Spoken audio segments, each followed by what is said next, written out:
Pendant longtemps, on croyait qu'en hiver, il fallait utiliser les pneus plus étroits qu'en été. Actuellement, les spécialistes s'inclinent vers l'opinion que le mieux est de monter la même dimension en hiver et en été. Pourtant, sur les routes situées loin des grandes villes et dans les lieux où il y a beaucoup de neige, il vaut la peine d'utiliser les pneus moins larges.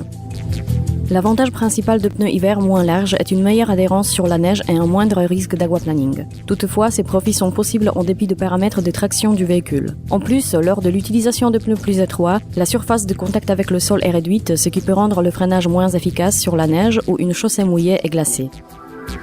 En général, on considère que dans le cas de pneus hiver, ce n'est pas la peine de passer à une dimension plus étroite si la largeur de la bande de roulement ne dépasse pas 205 mm.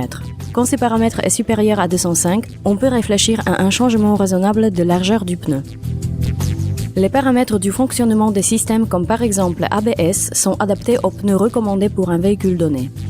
En conséquence, le montage de pneus inconformes peut brouiller leur fonctionnement. Dans le cas des voitures à plus grande puissance, parfois il arrive que leurs fabricants homologuent des pneus hiver un peu plus étroits par rapport aux pneus été. Pour savoir plus, regardez d'autres vidéos.